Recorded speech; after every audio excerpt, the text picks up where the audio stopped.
Chapter 10. Evil Revealed. Paulus and Nikolai readied their weapons as they ran up the stairs into the fading light of the day. And there to meet them was a bald man in a dark cloak, with a 30-strong army of orcs and goblins. "Jakon Galadan, you foul beast," Paulus said between gritted teeth. The bald man in the dark cloak looked at Paulus with amusement in his eyes. Jakon Galadan was a name I invented so I could infiltrate the university.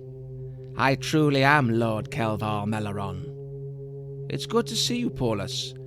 You will be very useful to me, now that the Red Wizard is dead. Me and my master have much need of good wizard power.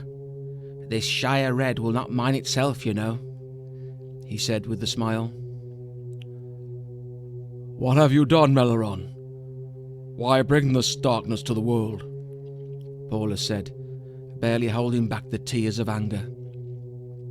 Why do you think, fool? Power. Unlimited power. I communed with the Great Ones from another dimension, and he promised me power, and once I opened the gateway for him he delivered, and my did he deliver. I have an army of orcs at my beck and call, and the wizard order is gone. Lord Meleron smiled as he continued. All my master requires is more of the Shire Red. There is something special about this stone, a mineral which makes it perfect for interdimensional gates. Lyriel was a fool, a trusting fool. Once I gained his trust and learned his ancient spells, I imprisoned him and used his power to complete my master's work.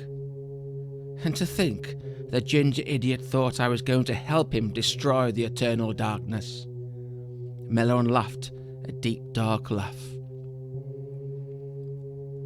For many years I have mined the stone and the negative energy of the Rugelum to enhance my dark power. I tricked the idiots of Rugelum into believing Lyriel was their enemy. The Mayor Galen Farrow found out my plan, but I soon sorted him. A little nightshade in every meal soon builds into a painful, suspicion-free death. For many years, I have artificially made sure that Rugelum remained a poor and desperate place to exist, so I could feed off the negative energy. The power, the sweet negative power of the eternal darkness. There is no stopping what is to come, Paulus. Lord Meleron laughed with manic fever. Paulus got his composure and coolly looked Lord Meleron in the eyes. "Lyriel taught me that evil always overreaches itself, and that the light always conquers the darkness.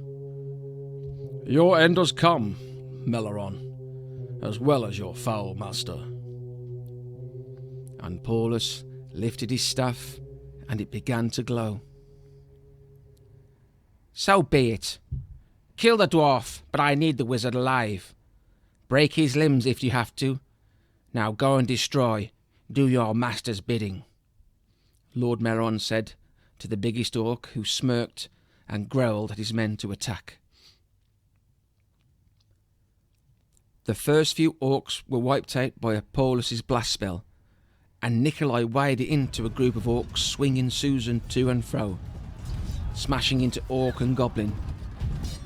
Lord Meleron lifted off the ground and started to throw dark magic missiles from his hand at the adventurers.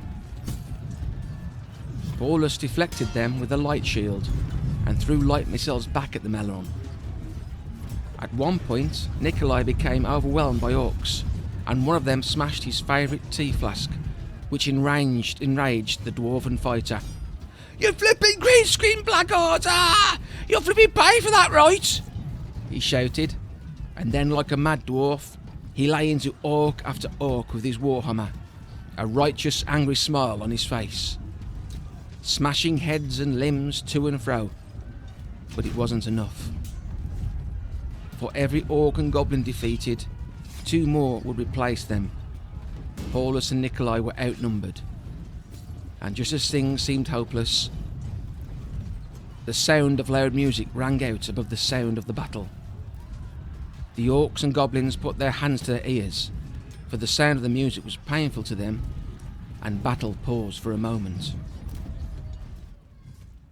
Paulus recognised the tune. It was an old elven tune. Robert des Neros is waiting, was the music. Lord Merron looked to where the music came from, and was shocked to see a tall, handsome, white-haired elf, finger-picking widely on a mandolin, under a tree. "Hello, Kelvar.